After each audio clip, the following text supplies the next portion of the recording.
বাপের প্রতিষ্ঠানে সন্তান যখন বসে, ম্যানেজারও যদি বাপকে বলে কখন আসে কখন যায়, ওর তো কোনো ঠিক ঠিকানা নাই।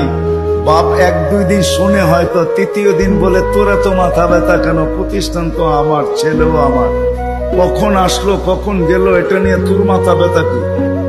ঠিক না? সত্য তো? হ্যাঁ সত্য তো? বুঝাইতে পারলাম? এটাকে বাংলায় কি বলে? চোখে চোখে রাখা হয় না বেশি। কি একটা ভালো বাংলা বলেন? কি বলে?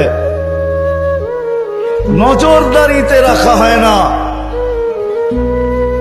প্রিয়জনের উপরে নজরদারি করা হয় না।